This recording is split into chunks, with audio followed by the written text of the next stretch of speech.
बच्चों चलते हैं क्वेश्चन नंबर 29 क्या कहता है क्वेश्चन।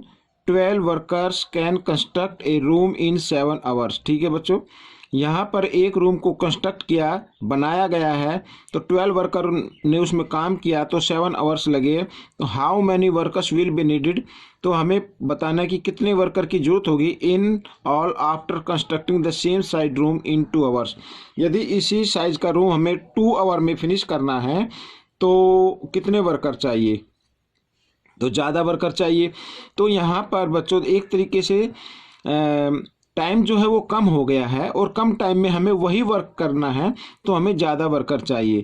अभी यहाँ पे लेस टाइम मोर वर्कर, तो इस टाइप की वेरिएशन को बोलते हैं इनवर्स प्रोपोर्शन। ठीक है, तो आइए इसको करना शुरू करते हैं यहाँ पर। और यहाँ पर मैं इसको टेबल इसकी बना लेता हूँ। क्वेश्चन नंबर 29, ये हम टेबल बना लेते हैं। तो एक तरफ लिखते हैं बच्चों यहाँ पर नंबर ऑफ वर्कर्स, और एक तरफ लिखते हैं नंबर ऑफ आवर्स। ठीक है, इस तरीके से। अब वर्कर हैं बच्चों यहाँ पर 12 और 12 वर्कर फिनिश करते हैं 7 आवर्स में। अब ये पूछा गया है कि 2 आवर्स में अगर फिनिश करना हो तो कितने वर्कर चाहिए। मान लीजिए x वर्कर चाहिए। ठीक है बच्चों, तो यहाँ पर मैं लेट कर लेता हूँ, let we need x workers to finish the work in 2 hours. ठीक है बच्चों, यहाँ पर मैंने ये लिख लिया है। अब हम यहाँ भी लिख सकते हैं, टाइम क्या हो गया, लेस हो गया। पहले 7 आवर था, अब क्या हो गया, कम हो गया। तो लेस टाइम और मोर वर्कर। ठीक है बच्चों, उसी वर्क को करने के लिए ज़्यादा वर्कर चाहिए। तो ये हो गया इनवर्स प्रोपोर्शन, यहाँ पे लिख देते हैं।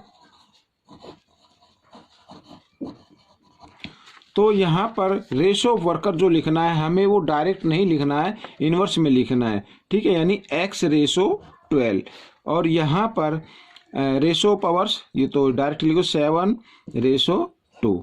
ठीक है, फिर वही करना है आपको, multiplication of external term 2 into x equal multiplication of internal term 12 into 7।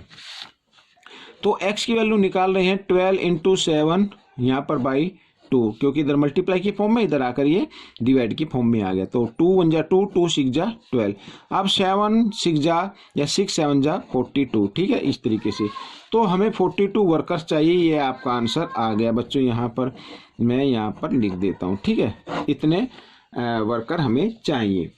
अब देखिए यहाँ पर एक चीज़ और, मैं नेक्स्ट क्वेश्चन और कर लेते हैं। यहाँ पर लिखा Shivi and Shivam can complete a project in 12 days. Shivi alone can do this same task in 36 days. How much time will Shivam take alone to complete the same such project?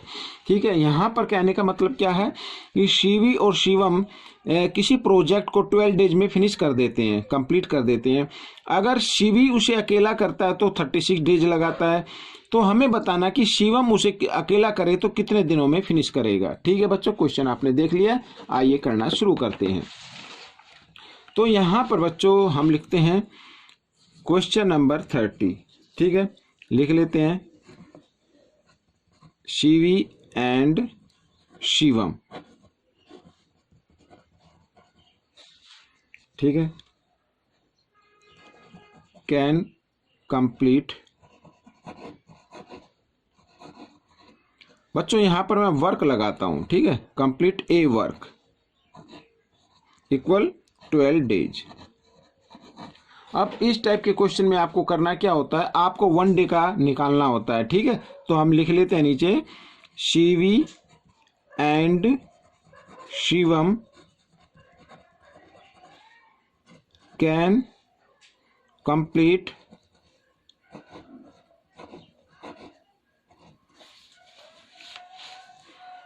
in 1 day. ठीक है, 1 day में complete करते, कितना part complete करते, तो 1/12 आएगा बच्चों यहाँ पर, इस तरीके से। ठीक है, ये याद रखना, ये 1 डे का वर्क हो गया। तो अब हमारे पास है जो अकेला किया शिवी ने, तो शिवी का भी निकाल लेते हैं। Shivi alone can do this work, ये मैं लिख लेता हूं 36 डेज। ठीक है, अब इसका भी हम 1 डे का निकाल लेते हैं। Shivi alone can do in 1 day, तो 1 डे में कितना करेगा, तो 1/36 करेगा। ठीक है, अब देखो यहाँ पर हमें निकालना है शिवम का। ठीक है, तो हम लिख लेते हैं शिवम एलोन कैन, यहाँ पर ये डू इन 1 डे, 1 डे का निकालेंगे पहले, वो कितना करता है। ठीक है, यहाँ पर अब देखो बच्चों, अब ये तो करते हैं दोनों मिलकर काम 1/12। अगर इसमें से हम शिवी का पार्ट निकाल दें कि शिवी ने 1 डे में कितना करता है, तो हमारा आ जाएगा शिवम 1 डे में कितना करेगा। ठीक है, आइए अब हम क्या करेंगे, एलसीएम लेंगे। 12 और 36 का आ जाता है 36। अब 36 को 12 से डिवाइड करेंगे, 3 पे जाएगा, 3 को 1 से मल्टीप्लाई कर देंगे 3, और यहाँ पर माइनस, और 36 को 36 का करते हैं तो 1 पे जाता है, 1 1 जा 1, तो 3 में से 1 माइनस किया 2/36, और इसको हम डिवाइड करते हैं, 2 1 जा 2, 2/1 जा यहाँ पर 18 आ जाएगा। ठीक है, इस तरीके से 2 1 जा 2 और 2 8 जा 16, इस तरीके से। ठीक है, तो यहाँ पर कहने का मतलब है 18 आ गया। अब यहाँ पर अगर शिवम उसे अकेला करे, यहाँ पर मैं लिखता हूँ एक बार, तो आपको क्या करना है, Shivam alone can do this work in 18 days. ये जो नीचे है ना, ये आपका आंसर होगा, 18 डेज लिखना, 1/18 नहीं लिखना, ये 1 डे का वर्क है, तो 18 डेज में वो वर्क फिनिश करेगा, ये आपका आंसर आ गया। तो बच्चों ये थे 2 क्वेश्चन, आपको कैसे लगे मुझे कमेंट्स में लिखें, इसमें से सीखकर दूसरों को सिखाएं। मिलते हैं अगले पार्ट में, तब तक के लिए धन्यवाद।